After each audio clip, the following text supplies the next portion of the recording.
Now available in paperback and Kindle Unlimited. Esteem a New Woman. The devilish diva starts on the road to becoming a new creature in Christ in this all-new Esteem series adventure.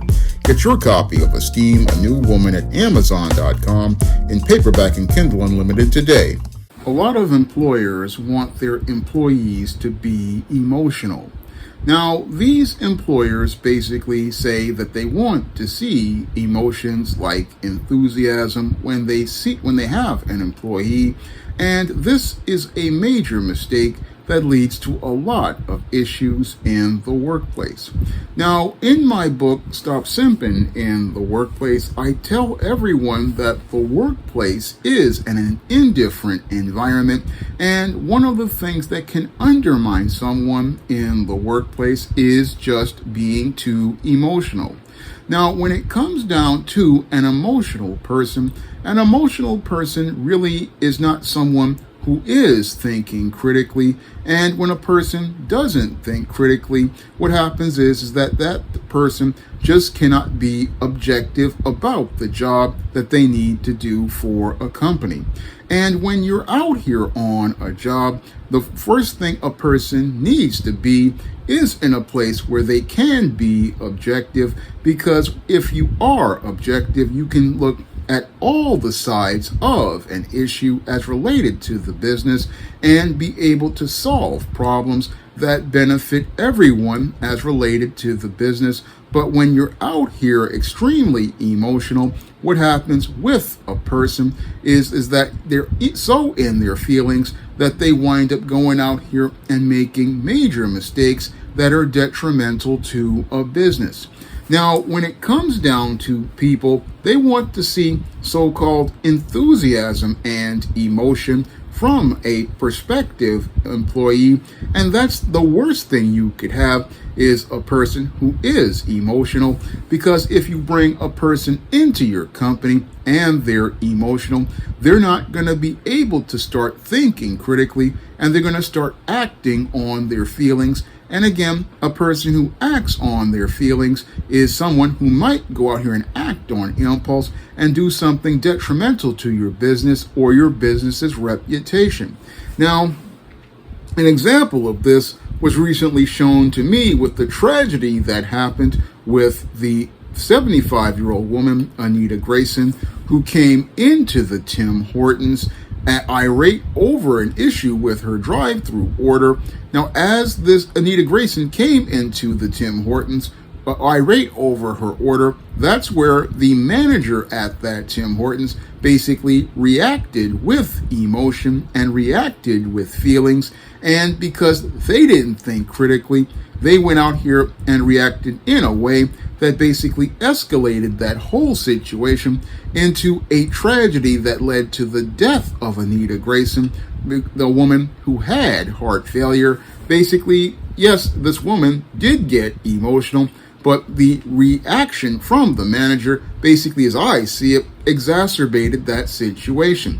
And I also remember watching a news report about a young black male who was working the counter at a Taco Bell, and he basically got in his feelings when he saw a woman who was with her friends take one of the cups he gave her for water that she asked for and looked to fill it with soda, and his reaction was to run from behind the counter with a gun, looking to confront those women.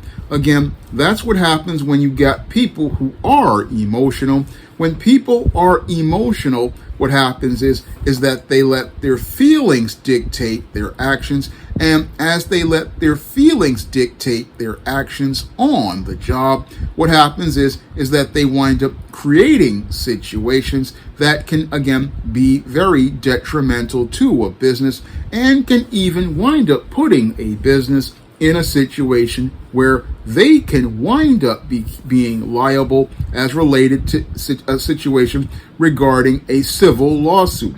And that's why any, as I see it, smart employer doesn't really want to hire emotional people, but there are some employers who look to try to find these emotional people who are supposed to be so enthusiastic that and the reason why they want those emotional people is because they want to find someone they believe they can go out here and take advantage of, because one of the things that some employers want to do is find an employee who they can get in their feelings, and if they can get that person in their feelings, they believe they can have better control over that person.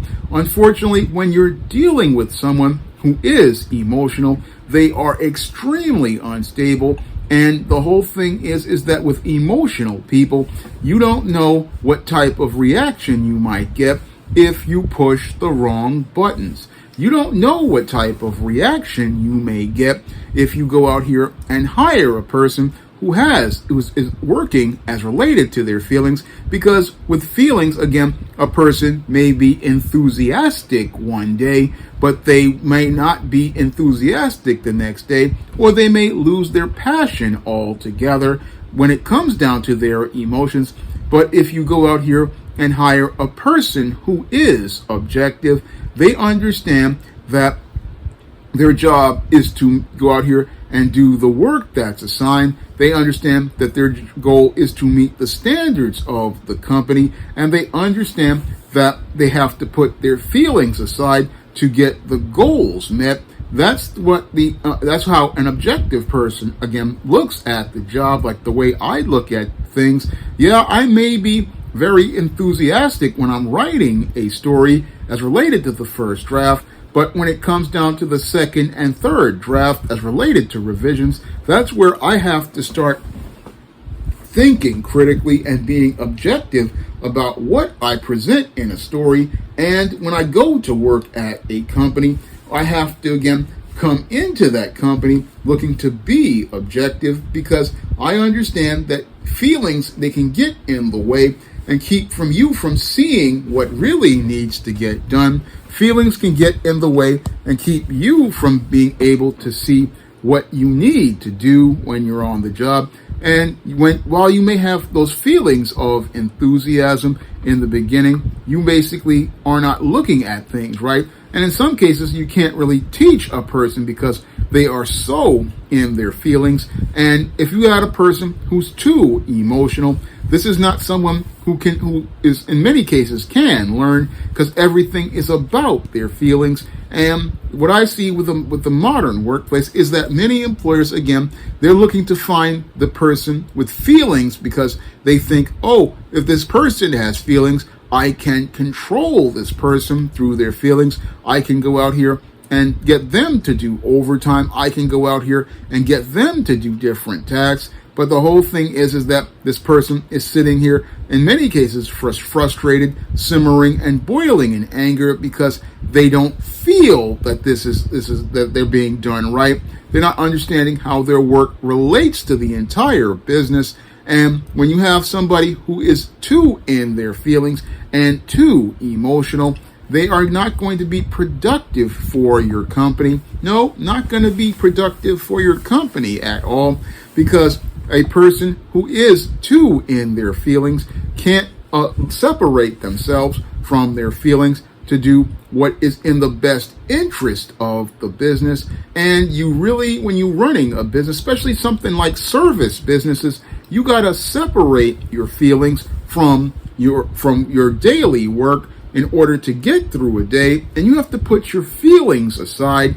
And this is what many employers, I believe, have a problem with me, because I go here and I'm like, okay, I'm coming to work, I'm minding my business, I'm looking to, again, just do what needs to be done. I'm looking to keep my feelings out of things, because when you bring your feelings into the job, what happens is that you're going to wind up making a mess. I mean, sometimes you're going to run into people you don't like. Sometimes you're going to run into opinions you disagree with. Sometimes you're going to run into people who have opinions you don't agree with, and they're going to be your clients. And you have to treat all of those people with professionalism. You have to treat all those people with respect. You have to treat all those people with, again, a professional demeanor. And you can't let your feelings get the better of you, because folks who let their feelings get the better of them, these are the people who can do, like I said before, damage to a company, do damage to a company's reputation, do damage to a company's brand, do damage as related to things But these are the type of people many employers like. They like the black woman with the bad attitude, even though she's basically, again, harming the business. Or they like the lazy pookie type guy, or the lazy white dude, or the white female with the nasty attitude. That's what I see, again, as related to things. And these people, again, they express their feelings on the job, and it's no problem for many of these companies. And again, I always look at emotion as something you have to navigate when you're on the job. You have to navigate through your emotions where, yes, you may have some feelings, but you can't act on those feelings, because if you act on those feelings, you could harm the reputation of the business that you're working with. And the whole thing is that many employers, they're sitting there looking for someone to be emotional, when the whole thing is that, again, the workplace is indifferent. And if you have too much emotion, you don't see the damage a person with emotions can do. Again, emotional people are very dangerous, and you have to be careful with emotional people. That's what I've learned from many years, again, because if a person is set off on their emotions, they're not thinking about things critically, about things like consequences, about things like ramifications and the long term. And when you're in business, you have to think about the long term, not about the short term, because people who are emotional, they'll think about the short term and then do long-term damage to their business. Like I see with many of these AI companies, you're laying off the employees to have this AI, again, short-term gratification, not seeing that many of these computers have to be upgraded in the long term, and the AI software eventually will become obsolete. This is what they're not thinking about. Again, an objective thinker will sit there and look at all the sides as related to things, and again, look to come at things as related to a problem solver approach. Like that's what I would do when I go to interviews or when I'm looking at work. I try to keep my emotions to a point. Even with these videos, I try to keep my emotions in check, because I know if you go out here and get too emotional, what's going to happen is somebody's going to want to flag the video and for things like hate speech and stuff like that. So I know that I've got to keep my emotions in check, because the whole thing is that when you are in business, again, you have to understand that when it comes to people, they want to see, some of these people want to see emotion, because they want to see an opportunity to take advantage of a situation. And for them, if they can find the right buttons to push, they find a way to gain control over a situation. And that's one of those reasons why you want to be careful about hiring people out here who are emotional. You want to be careful about hiring people who are emotional, because those people can easily be taken advantage of, and they can wind up doing things that can damage your business's reputation and overall, again, do damage to your overall business and its overall brand. Now, if you want to learn how to take your career to the next level, you can pick up my book, Stop Simping in the Workplace, on Amazon.com in paperback and Kindle format. You can also find Stop Simping in the Workplace at other online booksellers like Draft Digital, Google Play, Barnes & Noble, and big box retailers like Walmart and Target. And if you want to see me make more videos talking about the workplace, you can drop a donation to the Patreon, the PayPal, or the Cash App by clicking the links in the description box. That's all I have to say for this video. You can comment, rate, and subscribe. Now available in paperback and e-readers, John Haynes, An Offer He Can't Refuse. The man who rules the world gets a job offer he can't refuse in this action-packed all-new John Haynes series adventure. Get your copy of John Haynes, An Offer He Can't Refuse at Amazon.com and other online booksellers. Now available in paperback and e-readers, Isis, Runway of Doom. The goddess next door struts her stuff on the catwalk to take on a runway of rogues in this action-packed all-new Isis series adventure. Get your copy of Isis, Runway of Doom at Amazon.com and online booksellers everywhere. Support Black-owned and Black-operated digital broadcast media. www.niceradionetwork.com. Nice Radio Network, broadcasting 24 hours a day, 7 days a week.